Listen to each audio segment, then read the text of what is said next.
Bond length. तो bond length है क्या बेटा? बॉन्ड लेंथ क्या होता है बेटा? जैसे सपोज हम कहते हैं कि भाई मेरे पास है H2 है, ठीक है, और एक ले लेता हूं मेरे पास सपोज NaCl है, ठीक है। तो H2 में H और H ऐसे होगा बॉन्ड, ठीक है, H स्पेरिकल, ये वाला भी स्पेरिकल, तो इसका सेंटर ये होगा, इसका सेंटर ये होगा। तो बॉन्ड लेंथ बेसिकली क्या है? इस एटम के न्यूक्लियस, इस न्यूक्लियस से इस एटम के न्यूक्लियस तक की दूरी क्या कहलाती है? Bond length. क्या कहलाती है? बॉन्ड लेंथ, ठीक है। ऐसे ही आप NaCl में बता सकते हैं, NaCl ये Na हो गया, Cl ये हो गया, इसके सेंटर से इसके सेंटर तक की दूरी क्या कहलाएगी? Bond length. क्लियर है? अच्छा, आप यहां से यहां तक मेजर करेंगे या फिर यहां से यहां तक मेजर करेंगे, दोनों बॉन्ड लेंथ एक ही आएगी। इसका मतलब है ये इक्वी डिस्टेंस हो गया, दोनों साइड से बराबर डिस्टेंस होगा। क्लियर? तो पढ़ लेते हैं एक बार। Bond length is defined as the equilibrium distance, मतलब दोनों साइड से, इधर से नापेंगे या फिर उधर से, बराबर दिखेगा। Equilibrium distance between the nuclei of the two bonded atom in a molecule called bond length, called bond length. Clear है? ठीक है, दो एटम के बीच की दूरी is called bond length. Clear है? ओके, तो बॉन्ड लेंथ तो आप लोगों ने देख लिया। अब इसमें देखते हैं, इसमें एक छोटा सा इंपॉर्टेंट टॉपिक आता है कि भाई कौन कौन से फैक्टर हैं जो बॉन्ड लेंथ को घटाएंगे या बढ़ाएंगे। तो सबसे पहला फैक्टर एक ही है बेसिकली इसके अंदर, वो है size of atom. Size of atom, size of atom, ध्यान सुनिएगा।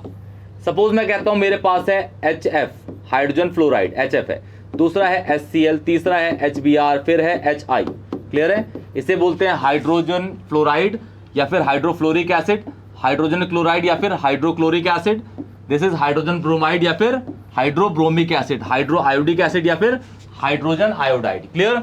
ठीक है, आपको पता है सब में हाइड्रोजन है, हाइड्रोजन छोटा ही होता है, एक ही ऑर्बिट है उसके पास, एक ही इलेक्ट्रॉन होता है, वो भी फर्स्ट ऑर्बिट में रिवॉल्व करता है। क्लियर है? एफ पे दो ऑर्बिट होते हैं, 2,7 ही कॉन्फ़िगरेशन है इसकी बेटा, तो इसको थोड़ा और बड़ा बना लेते हैं। और Cl पे एक और ज्यादा ऑर्बिट होता है, इस पे दो ऑर्बिट, इस पे 3 Cl पे, क्योंकि Cl का एटॉमिक नंबर इज 17, 2,8,7 की इलेक्ट्रॉनिक कॉन्फ़िगरेशन होती है इसकी। क्लियर? थोड़ा और बड़ा बना लेते हैं, ये थोड़ा और बड़ा होगा, ये थोड़ा और, मतलब ऊपर से नीचे तक आपने पढ़ा भी है मॉडर्न पीरियोडिक टेबल में कि अगर टॉप टू बॉटम देखेंगे तो साइज क्या करता है? बढ़ता है। क्यों? क्योंकि ऊपर से नीचे तक हर पीरियड में एक एक नया शेल ऐड होता रहता है। क्लियर? तो यहां से यहां तक इसकी बॉन्ड लेंथ, इसकी बॉन्ड लेंथ यहां से यहां तक, इसकी बॉन्ड लेंथ यहां से यहां तक, इसकी बॉन्ड लेंथ यहां से यहां तक। क्लियर? तो बॉन्ड लेंथ इंक्रीज कर रही है, ऐसे लिखते हैं BL मतलब बॉन्ड लेंथ इंक्रीज कर रही है। ठीक है, इंक्रीज कर रही है। तो बताओ बेटा, बॉन्ड लेंथ इंक्रीज करी, क्यों करी? क्योंकि एटम का साइज बढ़ गया। क्या कर गया? एटम का साइज बढ़ गया, एटम का साइज बढ़ गया, क्योंकि साइज ऑफ एटम इंक्रीज करा, साइज ऑफ एटम इंक्रीज। ठीक है, तो आपको ये याद रखना, एटम का साइज बढ़ेगा तो बॉन्ड लेंथ भी बढ़ेगी। अच्छा, बॉन्ड लेंथ बढ़ेगी तो सबसे पहले टूटेगा कौन बेटा? ये वाला, क्योंकि बड़ी बॉन्ड लेंथ जल्दी टूट जाएगी छोटी वाली से, सबसे ज्यादा ये जल्दी टूटेगा। और इन सब में सबसे ज्यादा रिएक्टिव भी कौन सा होगा? HI। अगर आप देखेंगे ना बेटा, HF, HCl, HBr और HI में, इन सब में सबसे ज्यादा, चारों के चारों एसिड है, सबसे ज्यादा जो खतरनाक एसिड होगा वो HI होगा, क्योंकि पानी में जाने के बाद ये जल्दी से ही अपने H+ आयन को लूज कर देगा, और जल्दी H+ आयन लूज करेगा तो सबसे ज्यादा एसिडिक ये होगा, उससे कम एसिडिक ये होगा, उससे कम एसिडिक ये, सबसे कम एसिडिक होगा ये। क्लियर? तो ये पूरा का पूरा आपका बॉन्ड लेंथ है। Clear? Bond dissociation energy. Clear? Bond dissociation energy, जैसा कि आपको समझ आ रहा है कि bond dissociation energy basically bond को तोड़ने के लिए जो हम एनर्जी अप्लाई करते हैं बाहर साइड से। Clear? The bond dissociation energy is the energy required. अब रिक्वायर्ड है तो ऑब्वियस है एंडोथर्मिक होगा, क्योंकि बाहर से एनर्जी हम डाल रहे हैं, बाहर से एनर्जी डाल रहे हैं इलेक्ट्रॉन को तोड़ने के लिए। क्लियर है? तो ऑब्वियस है कि भाई वो बॉन्ड एनर्जी बाहर से एब्जॉर्ब कर रहा है, एब्जॉर्ब करेगा तो बॉन्ड के रेस्पेक्ट में वो हो जाएगी एंडोथर्मिक प्रोसेस। क्लियर? ठीक है, to break a bond and form a new and form two atomic और मॉलिक्यूलर फ्रेगमेंट। ठीक है, तो तोड़ देगा तो भाई एटम बन जाएंगे, या फिर कोई अलग कॉम्प्लिकेटेड मॉलिक्यूल होगा या कंपाउंड होगा तो मॉलिक्यूल्स की टर्म में टूट जाएगा। क्लियर है? बॉन्ड टूटने के बाद एटम बनेंगे या मॉलिक्यूल बनेंगे। ठीक है, each with 1 electron of the original shared pair, thus a very stable bond has a large bond dissociation energy, bond dissociation energy। clear? More energy must be added to cleave. मतलब कहने का है अगर बहुत ज्यादा स्टेबल बॉन्ड होगा तो ज्यादा एनर्जी डालनी पड़ेगी तोड़ने के लिए, ठीक है, ज्यादा स्टेबल होगा तो ज्यादा एनर्जी डालनी पड़ेगी। दो बॉन्ड होंगे तो एक बॉन्ड से ज्यादा एनर्जी देनी पड़ेगी। जैसे सपोज कहते हैं कि ये H और H के बीच में एक बॉन्ड है तो इसमें मैंने 50 जूल एनर्जी डाली तोड़ने के लिए। अब मेरे पास O और O के बीच में डबल बॉन्ड मिल गया तो 50 जूल में ही थोड़ा ना टूट जाएंगे वो दोनों बॉन्ड, उससे ज्यादा देनी पड़ेगी। इसका मतलब है कि जो H2 है वो कम स्टेबल है किससे, O2 से। क्लियर है, क्योंकि O2 में दो बॉन्ड है, जितने नंबर ऑफ बॉन्ड बढ़ते हैं तो वो उतना ही ज्यादा स्टेबल होता रहता है कंपाउंड। क्लियर है बेटा। तो इसके अंदर हम देखिए सपोज कहता हूं बेटा मैं,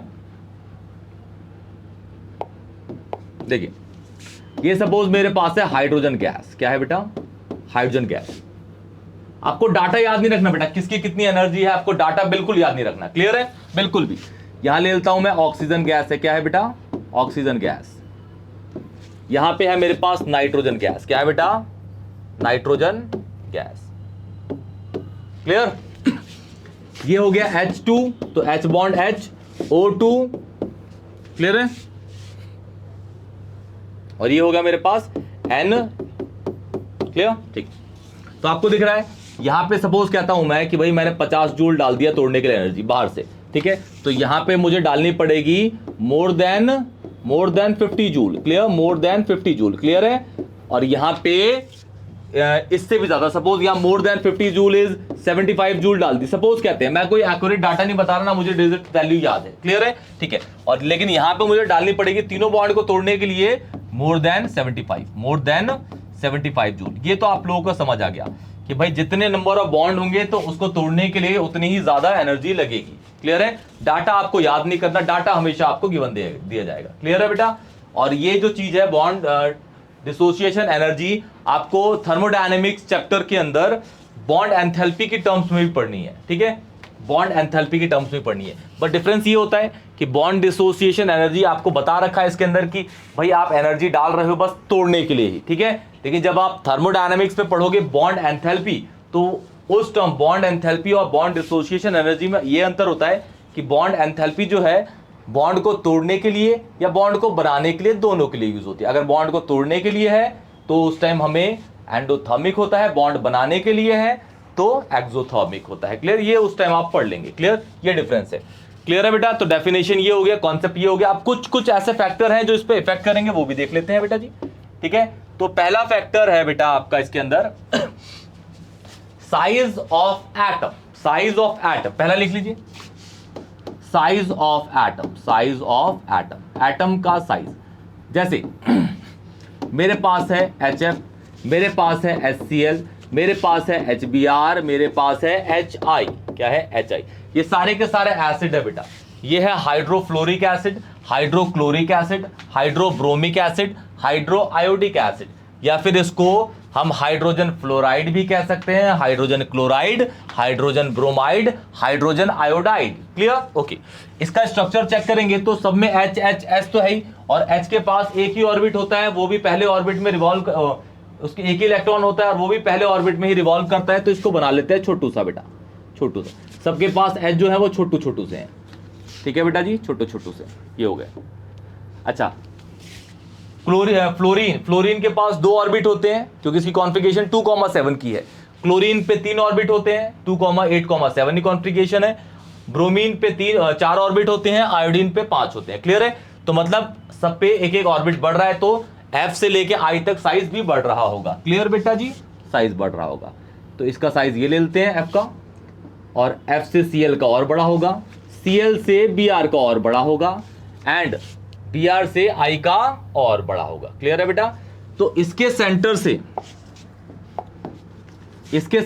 इसके सेंटर तक की दूरी क्या कहलाती है बेटा, बॉन्ड लेंथ कहलाती है। क्या कहलाती है, H के न्यूक्लियस से F के न्यूक्लियस तक की दूरी क्या कहलाती है, बॉन्ड लेंथ कहलाती है। ऐसे ही इसमें यहां से यहां तक, यहां से यहां तक, यहां से यहां तक, ठीक है। तो आप देख रहे हैं बेटा, यहां से यहां तक मूव करते करते आप ये चेक कर रहे हैं कि size of atom, size of halogen या फिर 17th ग्रुप एलिमेंट, ये जो F, Cl, Br और I है, ये 17th ग्रुप एलिमेंट है मॉडर्न पीरियोडिक टेबल के। क्लियर। तो साइज ऑफ एटम इंक्रीज कर रहा है बेटा, size of atom increases, size of atom increases, atom का साइज इंक्रीज कर रहा है बेटा, तो बॉन्ड लेंथ भी बढ़ रही है। बॉन्ड लेंथ क्या होती है? इसके सेंटर से इसके सेंटर तक की दूरी, बॉन्ड लेंथ। इसके सेंटर से इसके सेंटर तक की दूरी, इसके सेंटर से, ठीक है, यहाँ ये वाली बॉन्ड लेंथ है, क्लियर? ठीक है, तो बॉन्ड लेंथ भी क्या हो रही है? इंक्रीज हो रही है, ठीक है।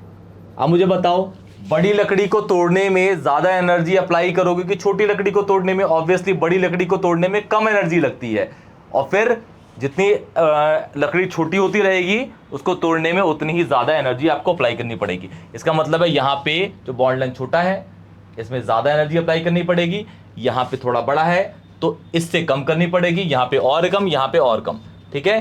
तो कहने का मतलब ये हुआ बेटा कि bond dissociation energy, bond dissociation energy, energy, bond, ये एनर्जी लिखा हुआ है, ठीक है ना।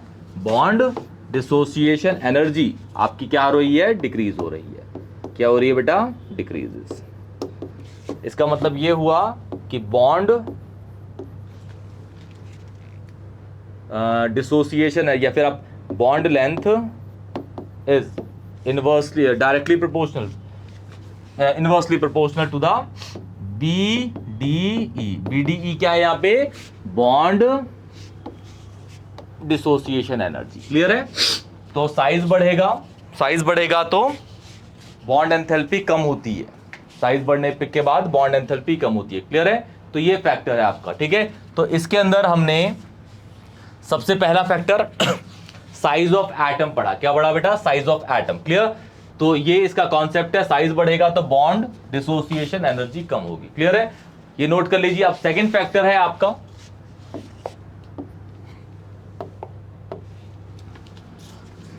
Second factor, number of bonds, number of bonds, या फिर जिसको हम बोलते हैं इन शॉर्ट में बॉन्ड ऑर्डर भी कह सकते हैं, बॉन्ड ऑर्डर, ठीक है। जैसे सपोज कहता हूं भाई कि मेरे पास है यहाँ पे H2 है, यहाँ मेरे पास O2 है, यहाँ मेरे पास N2 है, क्लियर। N और N के बीच में यहाँ पे 3 बॉन्ड है, और O के बीच में यहाँ पे 2 बॉन्ड है, H और H के बीच में यहाँ पे 1 बॉन्ड है। तो यहाँ से यहाँ तक आपका नंबर ऑफ बॉन्ड बढ़ रहे हैं। नंबर ऑफ बॉन्ड बढ़ने का मतलब नंबर ऑफ बॉन्ड ऑर्डर बढ़ रहा है। बॉन्ड ऑर्डर बेसिकली आपका क्या होता है? दो एटम के बीच में जितने भी नंबर ऑफ बॉन्ड होते हैं वो आपका बॉन्ड ऑर्डर होता है। तो H और H के बीच में यहाँ पे 1 बॉन्ड है तो बॉन्ड ऑर्डर इज 1, या बॉन्ड ऑर्डर 2 है, या बॉन्ड ऑर्डर 3 है, क्लियर, ओके। तो नंबर ऑफ बॉन्ड्स इंक्रीजेस, या फिर आप कह सकते हैं कि बॉन्ड ऑर्डर भी इंक्रीज कर रहा है। बॉन्ड ऑर्डर ये क्या कर रहा है? इंक्रीज, ऊपर एरो डाला है मतलब इंक्रीज, क्लियर। अच्छा, अब इसको तोड़ने में ज्यादा एनर्जी लगेगी यहाँ पे कि यहाँ पे? तो ऑब्वियसली यहाँ पे 3 बॉन्ड है तो 3 बॉन्ड वाला ज्यादा स्टेबल है किससे? 2 बॉन्ड वाले से, और 2 बॉन्ड वाला ज्यादा स्टेबल है 1 बॉन्ड वाले से। तो जितने नंबर ऑफ बॉन्ड बढ़ेंगे बॉन्ड तोड़ने के लिए एनर्जी भी ज्यादा लगानी पड़ेगी। तो BDE मतलब bond dissociation energy also increases. इसका मतलब है कि बॉन्ड ऑर्डर या फिर मल्टीपल बॉन्ड या फिर number of bond is directly proportional to the BDE, clear. तो ये आपका पूरा का पूरा कॉन्सेप्ट है बॉन्ड डिसोसिएशन एनर्जी का, बॉन्ड डिसोसिएशन एनर्जी का, क्लियर। देखिए, bond order is the number of chemical bond between a pair of atom and indicates the stability of bond. For example, in diatomic nitrogen, जो आपका nitrogen है N और N 1 2 3, ठीक है, clear. तो ये इसका बॉन्ड ऑर्डर है 3, क्योंकि इसमें कितने बॉन्ड है? 1 2 3, क्लियर। फिर यहां बोल रखा है आपका एसिटिलाइन है, ये आपका नाइट्रोजन गैस हो गया बेटा, ऊपर वाला नाइट्रोजन गैस। दूसरा है आपका इथाइन, क्या है बेटा? इथाइन, जिसको हम ये भी बोलते हैं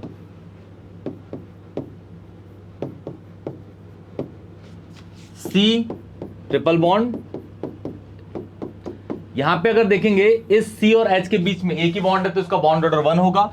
इस C और H के बीच में एक ही बॉन्ड है तो bond order 1।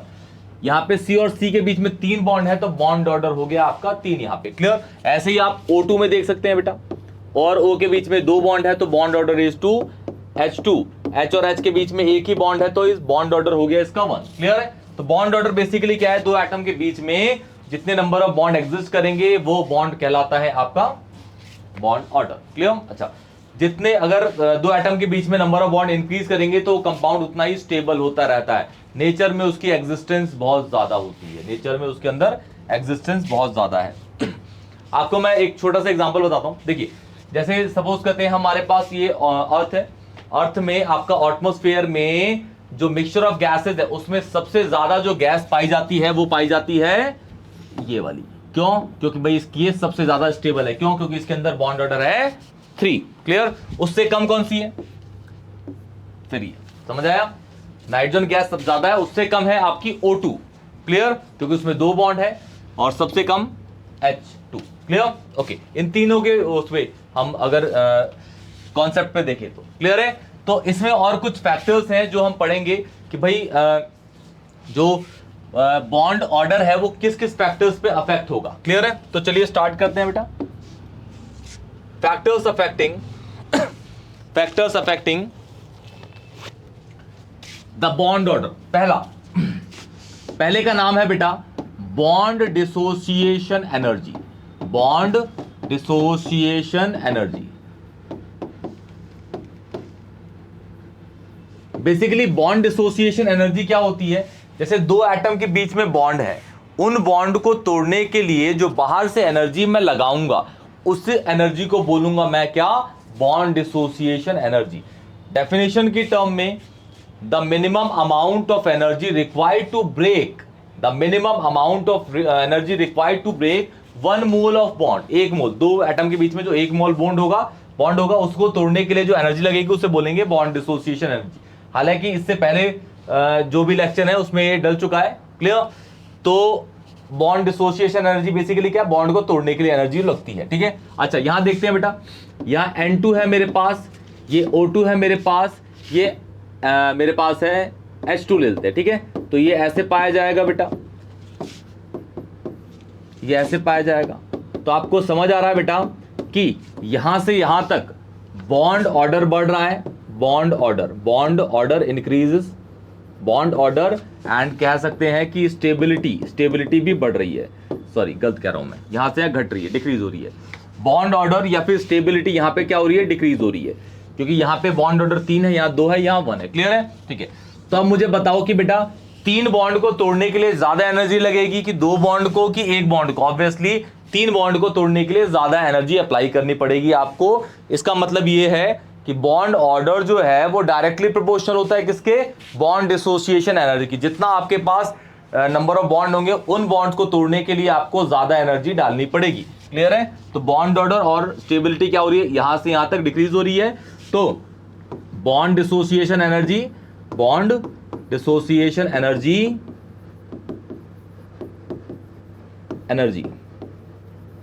Also decreases. Clear? Decreases लिखा है।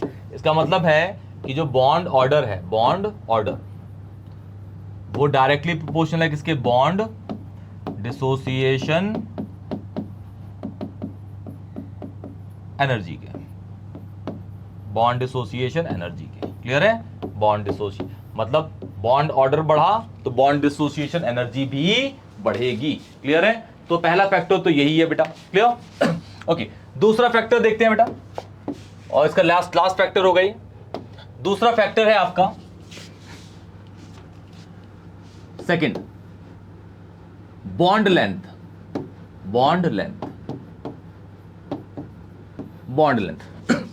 तो हम बात करते हैं, सपोज मेरे पास आप लोगों ने 10th क्लास में एल्कीन और एल्काइन तो पक्का श्योरली पढ़ा होगा। एल्कीन और एल्काइन पक्का पढ़ा होगा।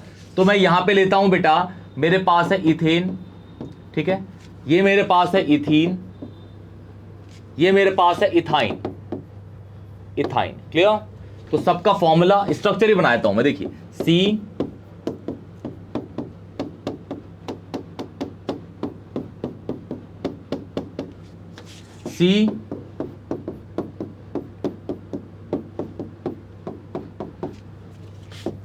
तो यहां ट्रिपल बॉन्ड होगा। क्लियर?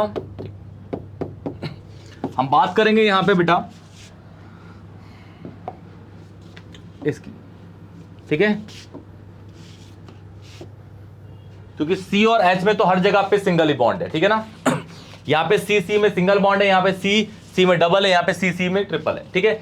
तो यहां पे आप देख रहे हैं कि यहां से यहां तक बॉन्ड ऑर्डर बढ़ रहा है, ठीक है। तो आपको क्या लगता है कि अगर यहां पे मैं कहूं कि भाई ये C है और ये C है और इनके बीच में सिंगल बॉन्ड है इनके बीच में, तो इसकी बॉन्ड लेंथ सपोज कहते हैं अभी इतनी है, ठीक है। अब C और C के बीच में अभी सिंगल बॉन्ड है, तो बॉन्ड लेंथ इतनी बड़ी है। अब मैं कहता हूं कि भाई C और C के बीच में मुझे डबल बॉन्ड बनाना है, तो इसका मतलब ये नहीं है कि एक बॉन्ड लेंथ इतनी बड़ी होगी और एक और बॉन्ड लेंथ इतनी बड़ी इस पे अटैच हो जाएगी, नहीं बेटा। बॉन्ड जो होता है अगर सिंगल से डबल बनेगा तो इसी में से टूट के डबल बॉन्ड बन जाता है, समझ गए। मतलब आप कह रहे हो कि बॉन्ड ऑर्डर अगर बढ़ना है तो बॉन्ड लेंथ क्या होती है, इसी में से टूट के उसमें फॉर्म हो जाती है। क्लियर। तो आप समझ रहे हो बेटा कि यहां से यहां तक अगर मैं बात करूं तो जो बॉन्ड ऑर्डर है, बॉन्ड ऑर्डर इंक्रीज कर रहा है आपका, ठीक है। इंक्रीज लिखा हुआ है, ये इंक्रीज लिखा है बेटा, ठीक है।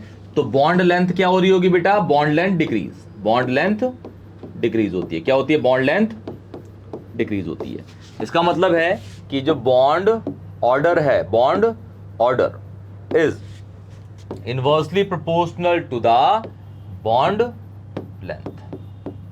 लेंथ के इनवर्सली प्रोपोर्शनल होता है। परफेक्ट है। तो ये पूरा का पूरा आपका फैक्टर अफेक्टिंग थे और आपके जो डेफिनेशन थी, कॉन्सेप्ट था पूरा बॉन्ड ऑर्डर का। कोई भी डाउट होता है तो कमेंट सेक्शन में बताइए। बॉन्ड एंगल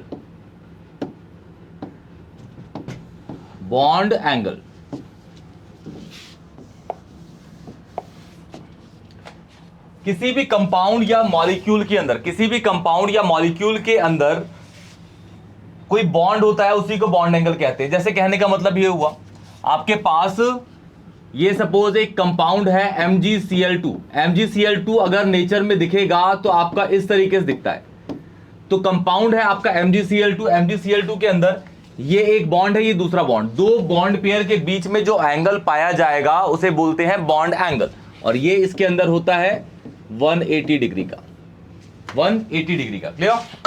वैसे ही आपका एक आयनिक कंपाउंड है, आयनिक कंपाउंड पानी में जाते ही डिसोसिएट हो जाते हैं, लेकिन अगर इसका स्ट्रक्चर देखा जाए तो MgCl2 ऐसा होता है और इसमें जो एंगल पाया जाता है वो होता है 180 डिग्री, 180 डिग्री का। क्लियर, ठीक। तो दो बॉन्ड पेयर के बीच में जो एंगल पाया जाएगा उसे बोलते हैं आप क्या, बॉन्ड एंगल। क्या बोलते हैं, बॉन्ड एंगल। लिख लीजिए डेफिनेशन इसकी। Angle between two bond pair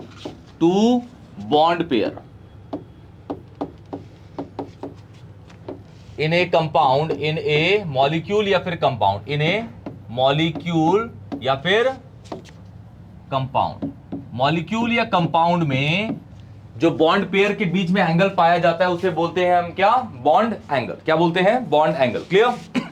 जैसे आपने देखा ये MgCl2 के अंदर, एक और दिखाता हूं मैं आपको। ये है आपके पास BeCl2, बेरिलियम क्लोराइड। ये आपका Be हो गया, ये Cl, ये Cl, इन दोनों के बीच में भी 180 डिग्री होता है भाई, ये बॉन्ड एंगल है। बॉन्ड पेयर के बीच में ही बॉन्ड एंगल पाया जाएगा। बॉन्ड पेयर लोन पेयर के बीच में नहीं पाया जाएगा और लोन पेयर के बीच में भी बॉन्ड एंगल नहीं पाया जाता। क्लियर। एक और देखते हैं। जैसे सपोज लिया मैंने BF3, इसका नाम है बेरिलियम डाइक्लोराइड, इसका नाम है बोरोन ट्राइफ्लोराइड। ये इसका एक्चुअल स्ट्रक्चर होता है, ये स्ट्रक्चर है इसका, और ये एंगल होता है इसका 120 डिग्री।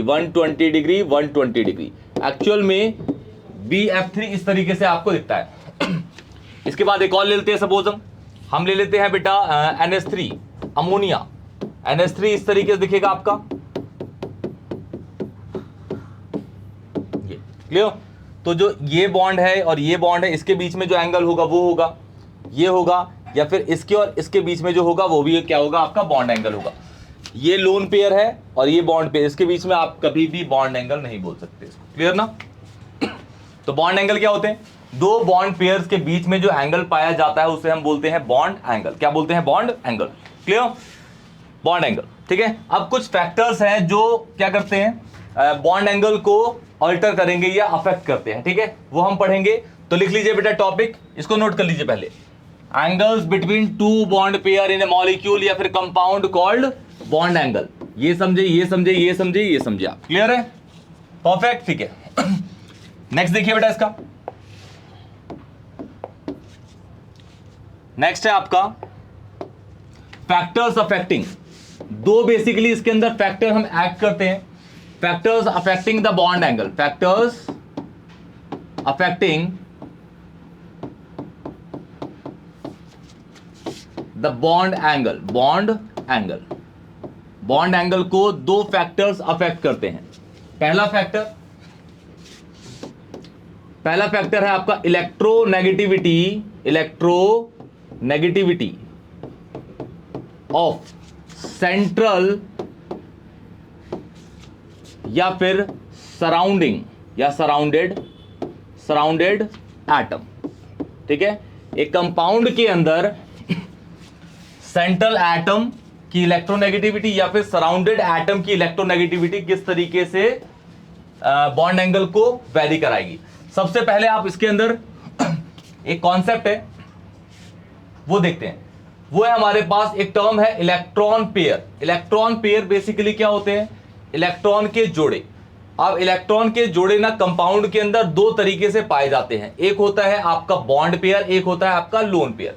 बॉन्ड पेयर क्या होते हैं, bonding electrons are called bond pair, और लोन पेयर क्या होते हैं, non bonding electrons are called lone pair. Bonding electrons are called bond pair and non bonding electrons are called what, lone pair. Clear ना, ठीक। तो इसको, इस word को याद रखिएगा आप लोग। तो इसी तरीके से हम यहां पे एक रिपल्शन ऑर्डर को देख लेते हैं, ठीक है। Repulsion order of electron pair, repulsion order of electron pair, electron pair का रिपल्शन ऑर्डर।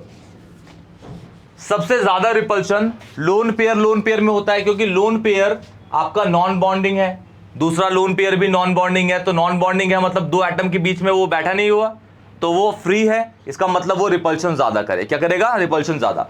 तो लोन पेयर सॉरी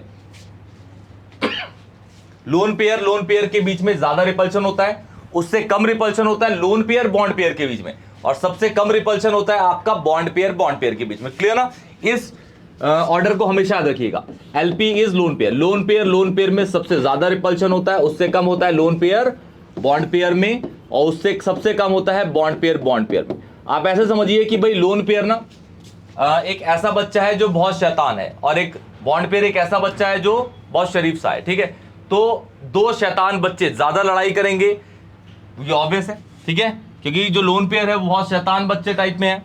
तो दो लोन पेयर को अगर आप रख देंगे तो बहुत ज्यादा लड़ाई करेंगे। अब यहाँ पे एक शैतान बच्चे को एक शरीफ बच्चे को रख देंगे तो लड़ाई कम होगी पॉसिबिलिटी, क्योंकि ये तो करेगा ही नहीं, यही करेगा। और यहाँ पे दोनों शरीफ है तो ऑब्वियस है कि यहाँ पे रिपल्शन या फिर जो लड़ाई है, झगड़ा होगा, वो कम होगा। क्लियर, रिपल्शन इज लाइक अ झगड़ा यहाँ पे। Clear, perfect. तो यहाँ पे हम देखेंगे इसी ऑर्डर को लेके electronegativity of central atom surrounding atom, या फिर, ठीक है, ये फैक्टर है। पहला देखिए इसके अंदर हमारे पास एक है अमोनिया। क्या है बेटा जी, अमोनिया, जिसका नाम फॉर्मूला होता है NH3। दूसरा है आपका नाइट्रोजन ट्राइफ्लोराइड, नाइट्रोजन ट्राइफ्लोराइड, जिसका फॉर्मूला हो गया NF3। दोनों देखने में एक जैसे ही होंगे बेटा, दोनों देखने में एक जैसे ही होंगे। कैसे होते हैं, NH इस तरीके से, ठीक है, ये NH3 और NF3, बस H को हटाए क्या लगा देंगे हम यहाँ पे, F। क्लियर,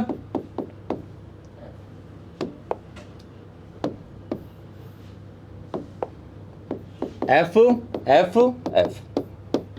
क्लियर बेटा, ठीक, परफेक्ट है।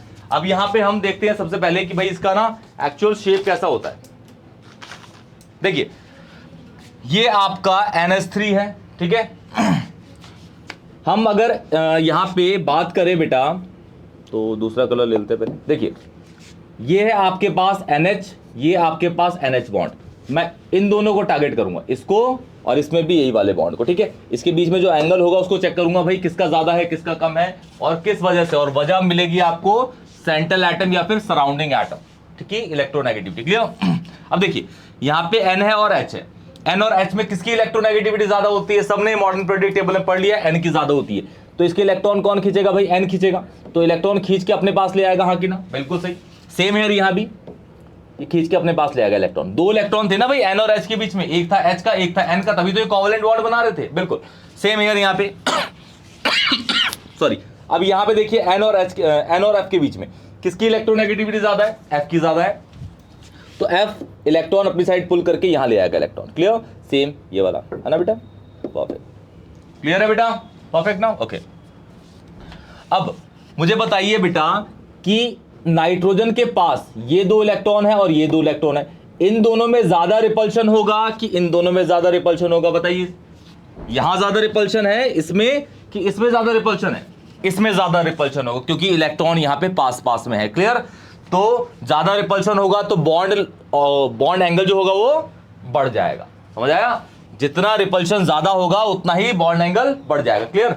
यहां पे कम रिपल्शन होगा तो इसका बॉन्ड एंगल कम होगा। क्लियर? तो बॉन्ड एंगल बात करें हम कि भाई NH3 में ज्यादा होगा कि NF3 में ज्यादा होगा, वो होगा आपका NH3 के अंदर। क्लियर? तो इसको याद रखिएगा बेटा। अच्छा ये किस वजह से आया इसको याद रखिए। एक मिनट आपने देखा भाई कि यहां पे सेंट्रल एलिमेंट की इलेक्ट्रोनेगेटिविटी ज्यादा है, यहां पे सेंट्रल एलिमेंट की इलेक्ट्रोनेगेटिविटी कम है। ठीक है? तो सेंट्रल आपने देखा भाई जिस साइड सेंट्रल एलिमेंट की इलेक्ट्रोनेगेटिविटी ज्यादा होगी उसका बॉन्ड एंगल ज्यादा होगा। जिस जगह पे सराउंडिंग एलिमेंट की इलेक्ट्रोनेगेटिविटी ज्यादा होगी वहां पे बॉन्ड एंगल कम होगा। इसको हमेशा, इस कॉन्सेप्ट को हमेशा याद रखिएगा। क्लियर? दिख रहा है ना बेटा? तो यहां पे इसको नोट बना के याद रखिएगा। Bond angle is directly proportional to the En of central atom. En of central atom. Clear है? Central atom. क्लियर? दूसरा, bond angle is inversely proportional to the En of surrounding atom. En of यहां लिख लीजिएगा surrounding atom. क्या लिख लेंगे? Surrounding atom. Clear है? अगर सराउंडिंग एटम की इलेक्ट्रोनेगेटिविटी ज्यादा होगी तो बॉन्ड एंगल कम होगा, सेंट्रल की ज्यादा होगी तो बॉन्ड एंगल ज्यादा होगा, और कोई भी इसका रीजन नहीं। क्लियर है? परफेक्ट। तो पहला फैक्टर था आपका बॉन्ड एंगल में इलेक्ट्रोनेगेटिविटी किसकी? सेंट्रल एटम की। अगर इलेक्ट्रोनेगेटिविटी सेंट्रल एटम की ज्यादा होगी तो बॉन्ड एंगल ज्यादा होगा, सराउंडिंग की ज्यादा होगी तो कम होगा। क्लियर? परफेक्ट। इजी है बहुत ज्यादा। क्लियर ना? अच्छा इसके अंदर, इस वाले के अंदर हमने ये वाला फैक्टर तो इंक्लूड नहीं करा, लेकिन अब जो नेक्स्ट वाला करेंगे उसके अंदर करेंगे हम। ठीक है? तो इसको नोट कर लीजिए बेटा जी फर्स्ट। क्लियर? चलिए बढ़ते हैं नेक्स्ट वाले पे। सेकंड है बेटा इसका factor number of lone pairs. Number of lone pair of central atom, of central element कह सकते हैं इन ए कंपाउंड। एक कंपाउंड के अंदर सेंट्रल एलिमेंट पे, अगर एक एटम के अंदर, एक कंपाउंड के अंदर सेंट्रल एलिमेंट पे अगर नंबर ऑफ लोन पेयर ज्यादा होंगे या कम होंगे तो उससे बॉन्ड एंगल कम होगा या ज्यादा होगा, वो हमें चेक करना है अभी। तो यहाँ पे 3 कंपाउंड का कंपैरिजन लूंगा और यही ज्यादा पूछा जाता है, चाहे आप नीट में लिखिए या फिर आप जेई में देखिए या फिर बोर्ड में देखिए, इस कॉन्सेप्ट से आप सारा समझ जाएंगे। क्लियर? तो सबसे पहले लेके चलते हैं बेटा हम पानी ले लेते हैं, वाटर। दूसरा ले लेते हैं अमोनिया NH3। क्लियर है? फिर लेते हैं हमारा मीथेन। ये है आपका मीथेन बेटा। क्या है? Methane. This is ammonia. Ammonia ये है आपका वाटर। ठीक है? इनके जो एक्चुअल स्ट्रक्चर होते हैं, इनके एक्चुअल स्ट्रक्चर जो होते हैं इसका जो स्ट्रक्चर है वो आपका दिखता है कुछ इस तरीके से। आपको पता है कि H2O में जो सेंट्रल एलिमेंट है वो O है। O के आउटर मोस्ट शेल में कितने? 6 इलेक्ट्रॉन्स होते हैं। बॉन्ड कितने बना रहा है भाई? 2 बॉन्ड बना रहा है। बच्चे कितने? 4 के 2 लोन पेयर। ठीक है? यहाँ पे NH3 है, NH3 में N जो है वो सेंट्रल एलिमेंट है। ठीक है? अच्छा बॉन्ड कितने बना रहा है? 3 बॉन्ड बना रहा है बेटा, 3 बॉन्ड बना रहा है। क्लियर? बच्चे कितने? 2 तो 1 लोन पेयर। क्लियर है? कार्बन है सेंट्रल एलिमेंट, कितने आउटर मोस्ट शेल में इलेक्ट्रॉन होते हैं? 4, और बॉन्ड कितने बना रहा है? 4, तो इस पे एक भी लोन पेयर बोलिए नहीं है। परफेक्ट है बेटा। तो आप देख रहे हैं जो पानी है, पानी के पास 2 लोन पेयर है, अमोनिया में 1 है और CH4 पे 1 भी नहीं है। तो यहां से यहां मूव कर रहे हैं हम जब, तो हम देख रहे हैं भाई कि यहां से यहां जब मूव करते टाइम लोन पेयर कम हो रहे हैं। लोन पेयर कम हो रहे हैं। तो यहां से हम अपना दिमाग देख लेंगे, ठीक है। हम कौन से बॉन्ड एंगल की बात करेंगे एक ही बार देख लेते हैं, इसी ऐसे वाले। तो यहाँ पे दिख रहे हैं ना, इसमें ये वाला देखेंगे, इसमें ये वाला, यहाँ पे मैं लगा देता हूँ साहब, निशान लगाता हूँ, ठीक है ना। इसमें ये वाला चेक करेंगे बेटा, इसमें ये वाला चेक करेंगे, इसमें ये, क्योंकि बिल्कुल सिमिलर टाइप में भी दिख रहे हैं, ठीक है ना। ठीक है, अब मुझे बताइए कि ये और ये क्या है, लोन पेयर, लोन पेयर, ठीक है। अब आपको पता है repulsion order of electron pair का, लोन पेयर में सबसे ज्यादा रिपल्शन होता है बेटा।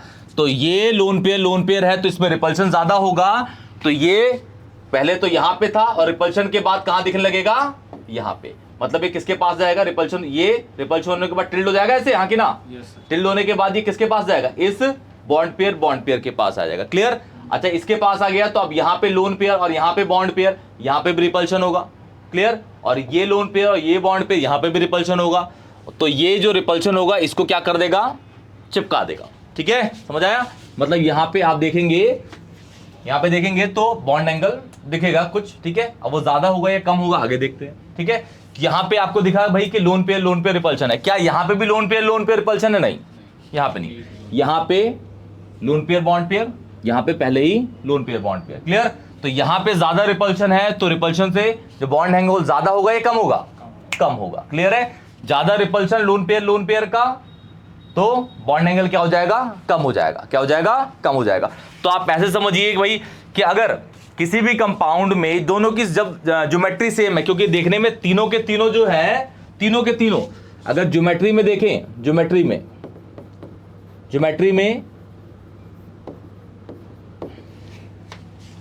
में टेट्राहेड्रल दिखते हैं। ये आप इसी चैप्टर के अंदर VSCPR थ्योरी है, वेस्टबर्ग थ्योरी, उसमें पढ़ लेंगे। टेट्राहेड्रल और शेप वाइज इसका शेप है आपका बेंट